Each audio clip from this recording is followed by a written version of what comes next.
nggak ada suaranya ya.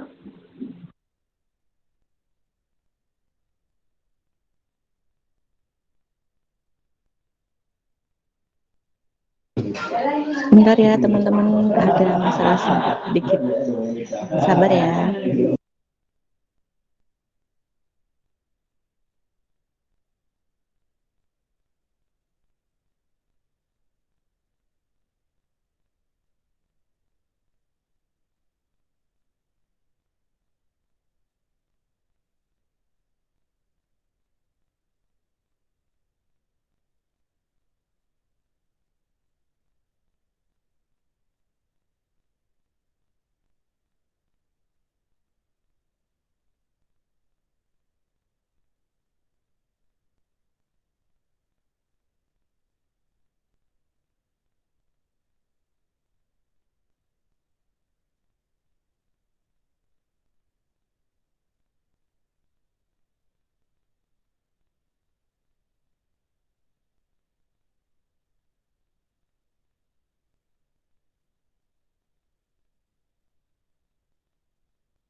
Baik teman-teman semuanya, Assalamualaikum warahmatullahi wabarakatuh.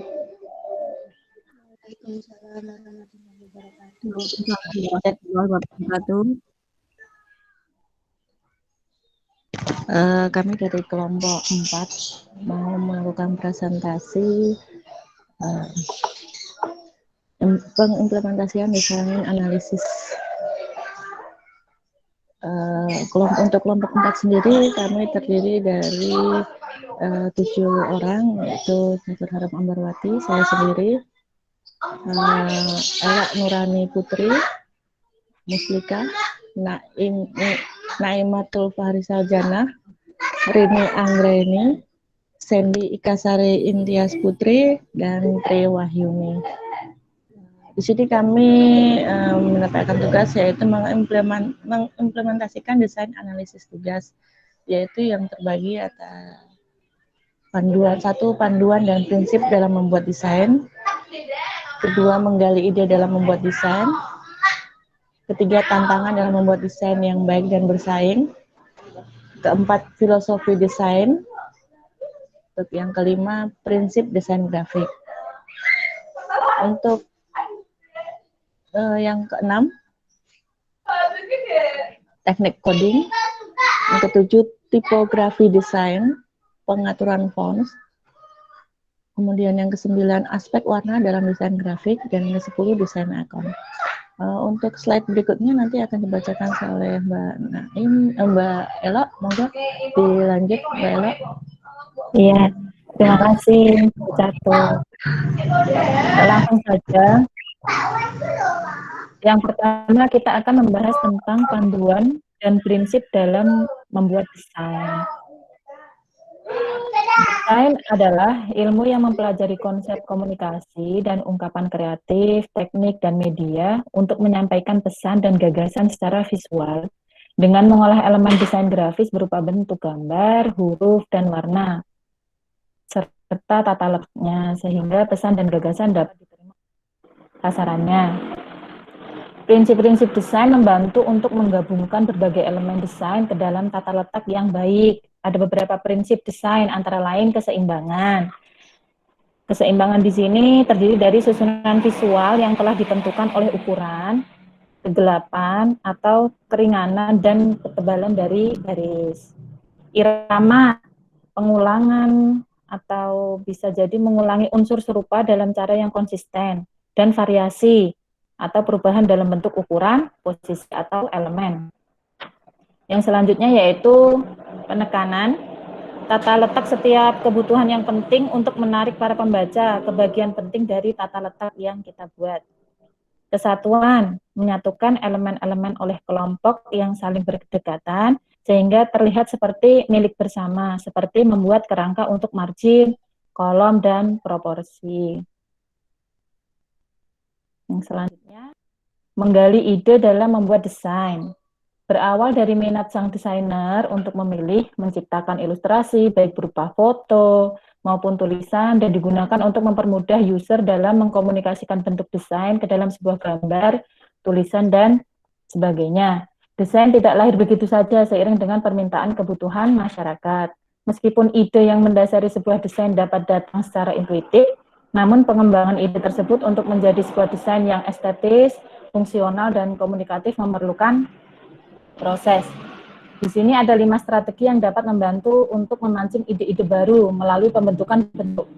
Melalui beberapa cara, yaitu yang pertama seleksi. Adalah proses pensortiran di mana kita memfokuskan pandangan kita ke satu bentuk tertentu untuk diobservasi. Yang kedua, alteration atau perubahan. Adalah perubahan yang dilakukan pada sebuah benda sehingga tercipta benda yang baru. Spontanitas adalah pensederhanaan bentuk sehingga tercipta bentuk yang baru. Abstraksi adalah pencatatan semua ide yang terlintas ke dalam bentuk visual atau dapat juga disebut dengan brainstorming. Dan yang terakhir adalah gambaran tak berbentuk.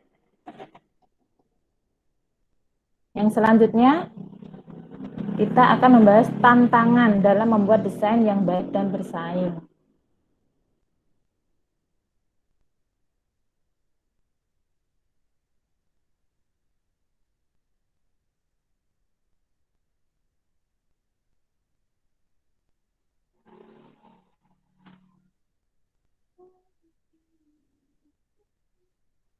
Monggo Pak, dilanjut aja. Ya, Mbak Naim, slide ketiga Mbak Naim.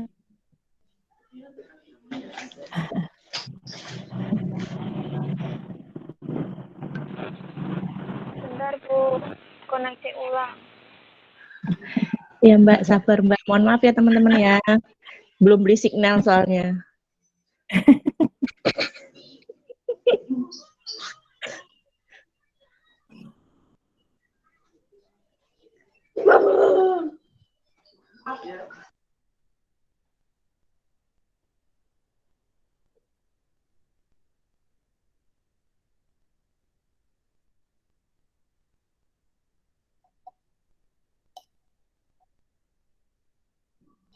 Oke, tantangan dalam membuat desain yang baik dan bersaing.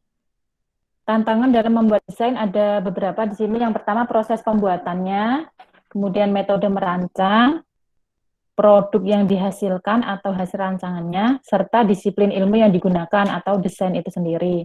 Dan contoh-contoh desain yang ada dalam kehidupan sehari-hari, ada banyak sekali ya teman-teman. Contohnya ada gambar, animasi, perikanan, pendidikan, dan sebagainya.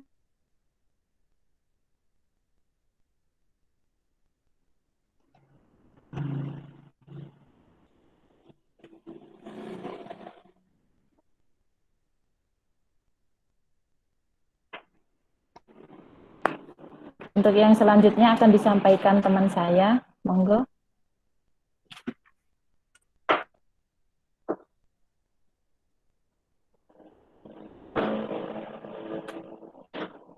Baik, saya akan menyampaikan tentang filosofis desain. Sebuah filosofi desain adalah panduan untuk membantu membuat pilihan saat merancang seperti ergonomi, biaya, fungsi ekonomi, dan metode redesign. Untuk elemen visual ini ada 3, yaitu elemen visual ekonomi, tidak berlebihan dan jelas dan terorganisir dengan baik. Ini ada gambar.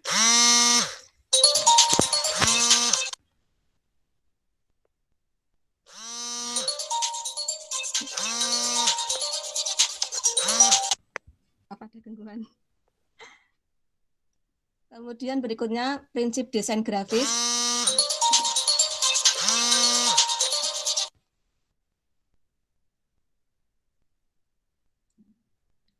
Yang pertama adalah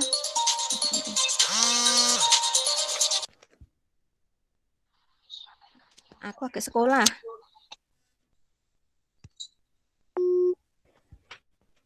Maaf.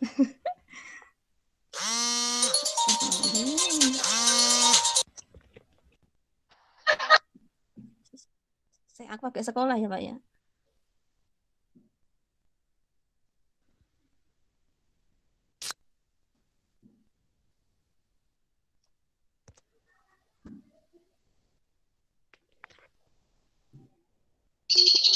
Gimana Mbak, ada masalah? Maaf ya. Sebentar. Iya, iya. Mbak, mohon maaf teman-teman, ada iklan lewat dulu ya. Aku ke sekolah, Mas. Aku ke sekolah. Halo. Aku sekolah, Jose. Halo. Halo.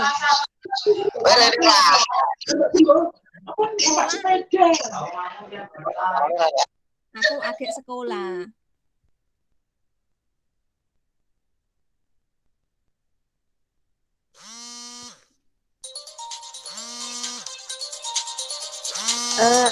Aja Bu, jenengan terima telepon dulu aja, nanti kita lanjutkan yang ini, teman yang lain bisa mengcovernya dulu.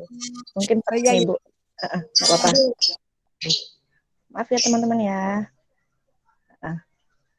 Oke, Mbak Ella mau dilanjut Mbak Ella dulu aja.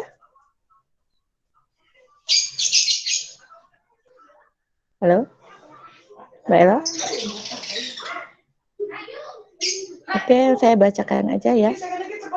Untuk prinsip desain grafik itu terbagi atas dan metafora, di mana menampilkan dan menggambarkan elemen-elemen titik, garis, warna, ruang, dan tekstur yang relevan dan dikenali. Kemudian menggunakan desktop yang berhubungan dengan perancangan interface atau Adobe Photoshop, Corel Draw, dan Macromedia Flash, dan lain-lain. Jika membangun interface untuk aplikasi penjualan di supermarket, bisa meniru bagaimana orang berjalan mengelilingi toko dengan membawa kereta dorong. Kemudian kejelasan, setiap elemen yang digunakan pada interface harus beralasan dalam penggunaannya. Itu tidak berlebihan, adanya ruang kosong atau white space. Pertama, memandu mata. Yang kedua, simetris dan seimbang. Yang ketiga, memperjelas pesan yang diberikan. Keempat, memberikan rileks pada mata dalam menatap elemen-elemen saat beraktivitas. Dan yang kelima, menawarkan kesederhanaan, enak dilihat, berkelas, dan jelas.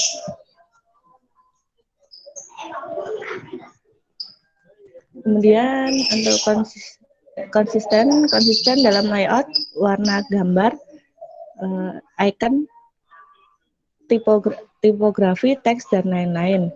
Konsisten pada layar, perpindahan antara layar satu ke layar lain, dan konsisten pada desain interface yang dirancang, bidang kerja patut mempunyai petunjuk tuntunan.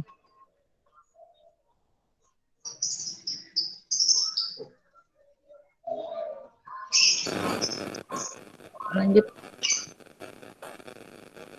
Untuk elemen memperindah tampilan, kemudian grids Terus itu terbagi atas 4, yaitu garis horizontal dan vertikal yang tersembunyi membantu pengalokasian komponen.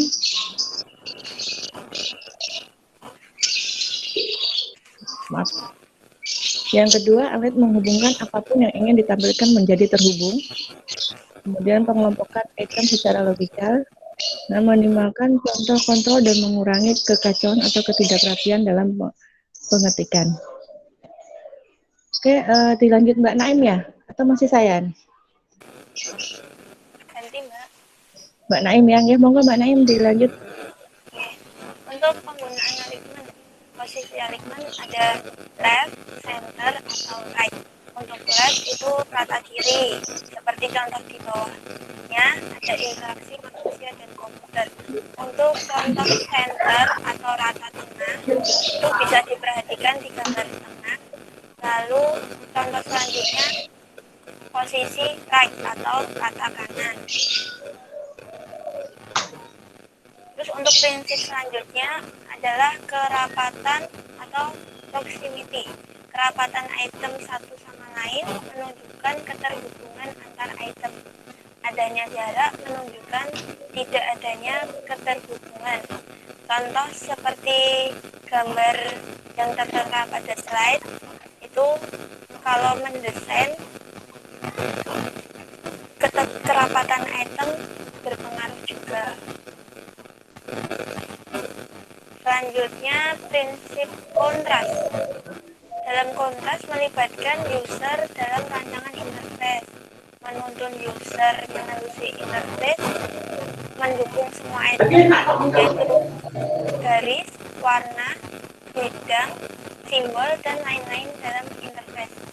Terus lebih fokus untuk mendukung interface, mengendalikan pengendali aktif, dominan dengan tujuan untuk menarik perhatian, menghilangkan kebosanan, dan memecahkan keberaturan.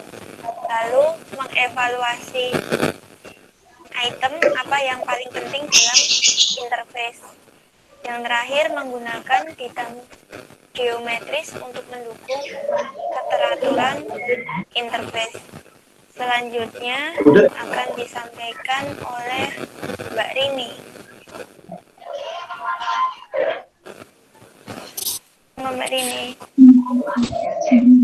Adalah teknik coding. Teknik coding menggunakan setting baik untuk menarik perhatian tapi jarang digunakan. Video membuat sesuatu menjadi solid tapi jarang digunakan, mungkin menarik mata tapi dapat mengganggu setelah beberapa waktu. Selanjutnya adalah tipografi desain.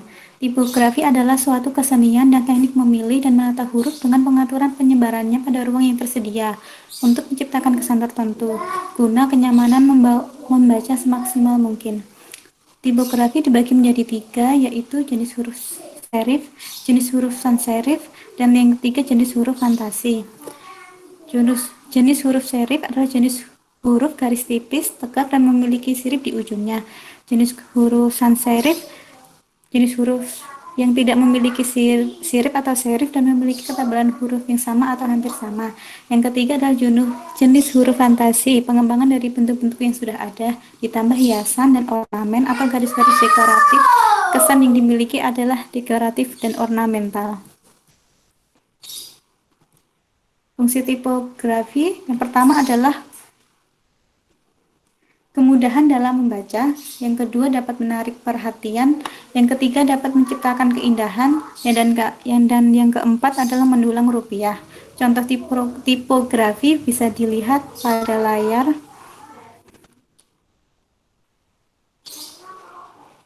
Dan selanjutnya akan disampaikan oleh Mbak Sandy.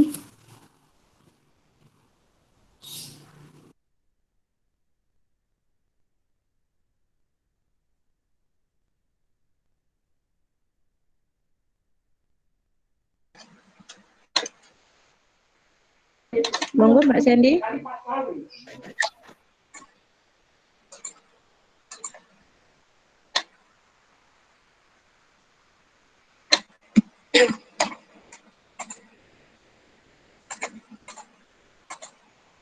Untuk pengaturan font adalah kombinasi dari jenis huruf dan kualitasnya seperti nada dan jarak. Terdapat 8 hal yang diperhatikan dalam pengaturan huruf. Dalam desain, 1. Pelajari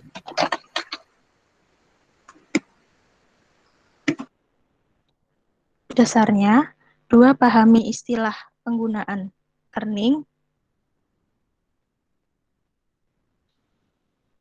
3. Sesuaikan jenis paragraf, 4. Menggunakan grid.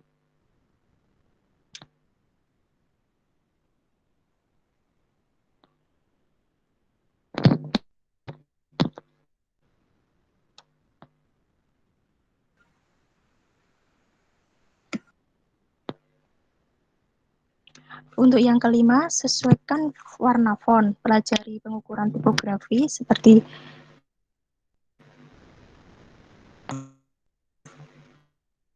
contoh pada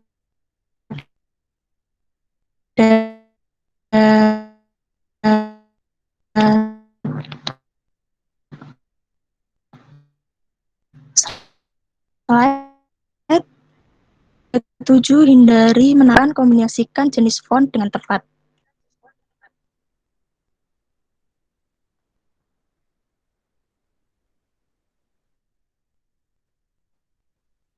Next. Untuk aspek warna dalam desain disampaikan oleh Mbak Yuni, monggo.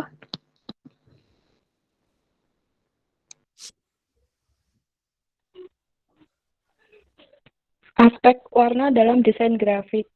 Warna dapat didefinisikan secara objektif atau fisik sebagai sifat cahaya yang dipancarkan atau secara subjektif atau psikologi sebagai bagian dari pengalaman indera penglihatan. Warna merupakan komponen utama yang tidak bisa dilepaskan dari proses desain grafis karena warna merupakan bagian esensial. Dengan menggunakan warna, suatu desain akan terlihat hidup dan menarik. Seperti contoh gambar yang di bawah itu. Next. Desain icon. Icon adalah tampilan suatu objek atau gambar yang mana merupakan bentuk representasi dari yang dilambangkan tersebut. Maksud representasi di sini adalah perwakilan dari fungsi yang dilambangkan oleh icon atau gambar yang dimaksud. Misalnya saja icon E untuk Internet Explorer, gambar tumpukan berkas untuk file, dan lain sebagainya. Maksud awal diciptakan icon pada desktop atau komputer adalah untuk mempermudah pengguna dalam menggunakan dan mengoperasikan sebuah komputer. Dengan icon, ketika akan mengakses suatu task atau objek, cukup mengarahkan mouse pada icon yang mewakili task atau objek tersebut.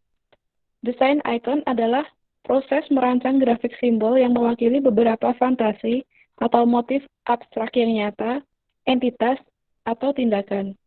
Desain icon ini hingga sekarang masih menjadi topik yang layak menjadi bahan studi berdasarkan kegunaannya secara luas. Desain icon itu sendiri biasanya merupakan kombinasi dan gabungan antara desain grafis yang menarik dan fitur kegunaan yang diperlukan. Ini adalah contoh icon atau simbol yang ada di komputer yang sering kita gunakan untuk mempermudah kita dalam mengerjakan. Demikian presentasi dari kelompok kami. Monggo kami kembalikan ke Bu Arum. Baik Mbak, terima kasih atas kerjasamanya. Baik teman-teman, itu tadi presentasi kami dari kelompok 4. Kalau ada pertanyaan atau maupun tambahan dari teman-teman, monggo kami persilakan bisa lewat langsung ataupun mungkin lewat pesan, nggak apa-apa. Kami beri waktu.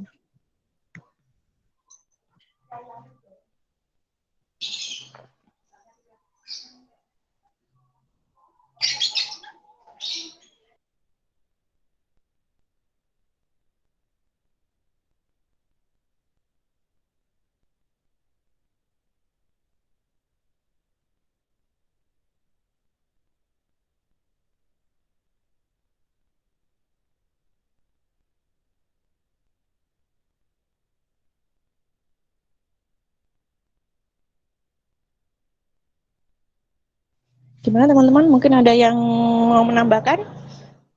Berhubung waktu juga.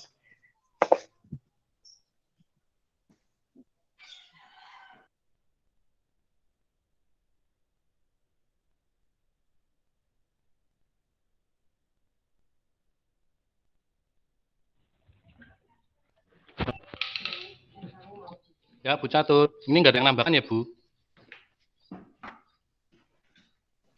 Monggo Pak, kalau mau menambahkan boleh Pak. Kami terima. Mungkin menambahkan atau bertanya? Ya, bertanya aja lebih. Karena yang lain nggak ada, biar... Pak. Ini karena yang lain nggak ada yang masuk, ini saya bawa masuk ya, Bu Catur ya. Ya, monggo Pak. Ya, jadi terkait desain icon tadi yang terakhir dibahas itu, ada perbedaan nggak Bu? Misalkan itu pada icon itu diaplikasikan pada perangkat mobil gitu Bu. Kalau sekarang kan yang tren berkembang di masyarakat itu kan komputer itu sekarang sudah mobil ya Bu ya. Jadi dalam bentuk tablet atau dalam bentuk smartphone yang apa namanya, memori RAM dan juga memori hard disknya itu juga hampir sama, bahkan melebihi PC yang ada di pasaran itu Bu. Jadi RAM-nya bisa sampai sekarang 8 GB, internalnya bisa sampai 256 GB gitu Bu. Mungkin ada perbedaan ya Bu ya dalam sisi desain icon itu antara perangkat komputer yang desktop dan mobil Bu. Itu aja Bu Catur mungkin. Terima kasih Bu.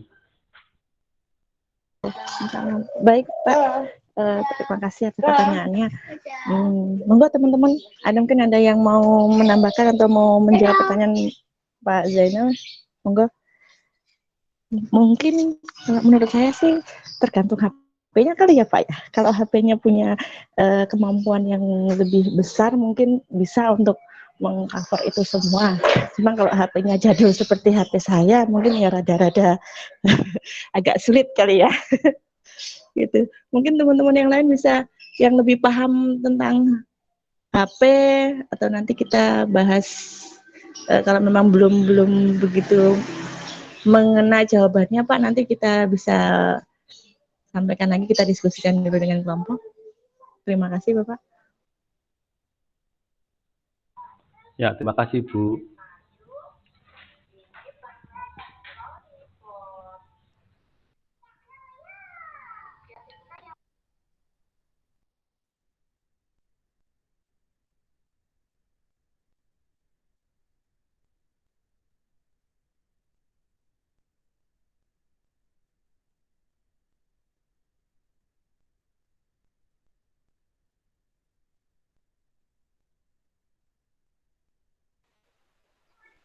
Monggo yang lain kalau mau menambahkan silakan.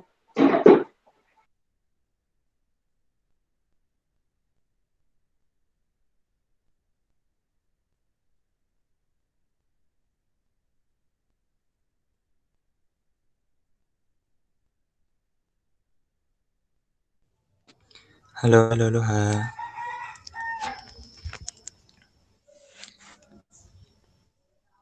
Suaraku masuk. Halo. Itu Mas Dito mau menambahkan, Mas Dito.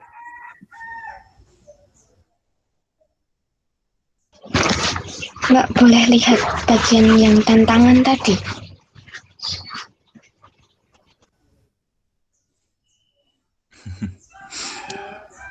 Oke, maaf teman-teman tadi agak signalnya nge-lag keluar. Oke, baik teman-teman, kalau memang tidak ada yang mau menambahkan ataupun mau bertanya, kami tetap membuka ruang. Nanti kalau memang bisa japri ke kami kelompok 4. Untuk saat ini mungkin kami bisa Sebentar, ada yang mau bertanya tadi. Oh, okay. Mohon maaf, tadi saya soalnya keluar. Monggo, bertanya silakan. Mbak Naim, tolong dicatat ya Mbak ya. Saya soalnya di sini rada.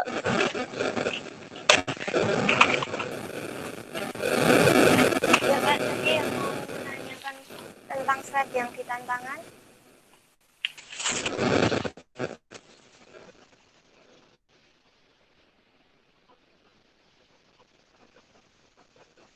Halo?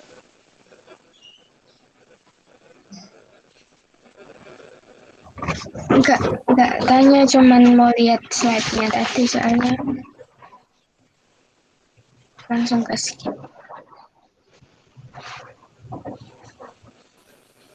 Slide yang apa Mbak? Tentang apa tadi Mbak? Nanti bisa dibantu Mbak Naim. Yang tantangan yang ini Bu.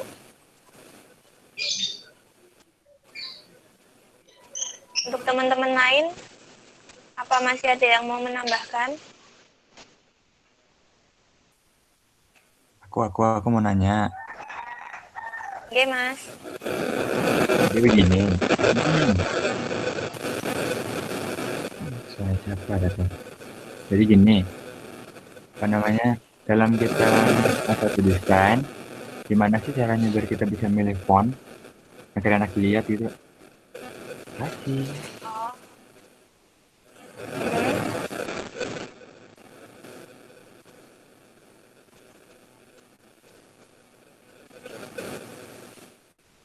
Gimana cara memilih font agar enak dilihat? Yups. Kalau menurut saya, untuk memilih font yang enak dilihat itu tergantung dari untuk apa dulu, fungsinya dulu. Misalnya, ini buat makalah, itu kan fontnya juga pasti sudah tetap ya. Kalau nggak Times New Roman, Arial. Tapi untuk desain font yang enak dilihat, biasanya kalau desainnya itu kita menonjolkan sesuatu, itu akan lebih baiknya kalau fontnya itu tegak, seperti pemilihan font Narmas.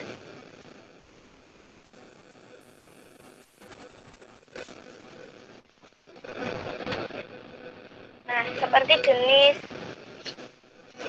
huruf sans serif yang tidak punya sirip, jadi pinggirnya itu nggak ada lancip-lancipnya. Jadi ketebalan huruf itu hampir sama seperti contoh lusidasan, gilsan, atau futura.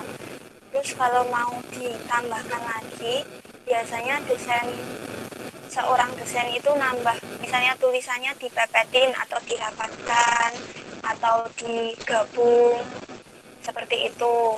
Terus untuk yang kayak ingin kesannya lebih halus atau lebih lembut, itu kita bisa pakai jenis huruf fantasi. Biasanya kita pilihnya yang jenis huruf script, mistral atau bistrong. Itu tulisan seperti tulisan tangan. Seperti itu Mas Dito. Apakah cukup?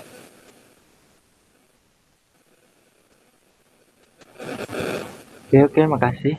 Oh, udah. Untuk yang lainnya, apa masih ada yang mau bertanya? Mbak Naim boleh menambahkan Nggih. untuk jawabannya Mas Dito, Mbak Naim ya. Nggih, Mas. Ya, jadi namanya desain huruf ya. Jadi penggunaan huruf, pemilihan huruf itu kalau menurut saya itu disesuaikan dengan perkembangan zaman berikut.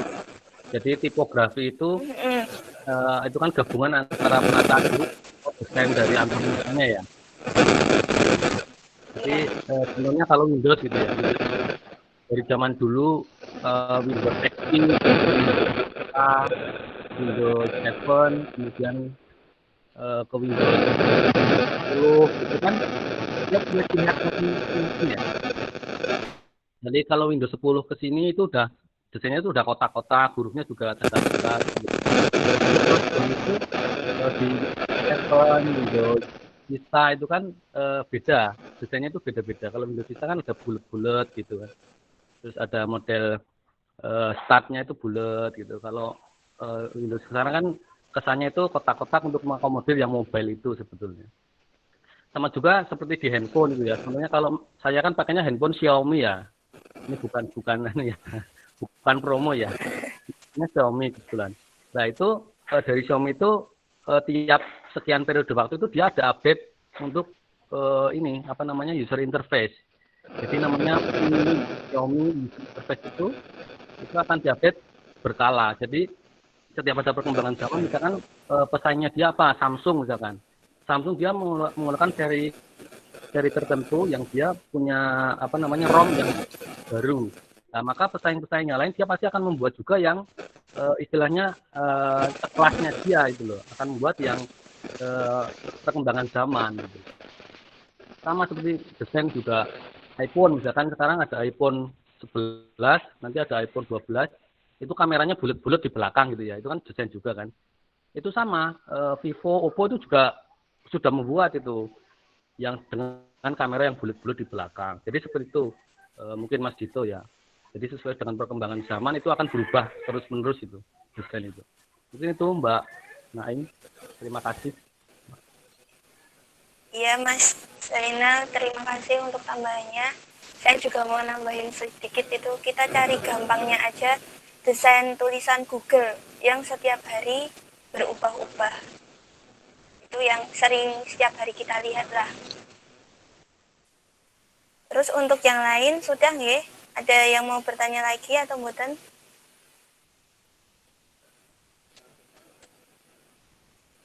Kalau misalnya tidak ada lagi yang bertanya atau menambahkan, kami akhiri.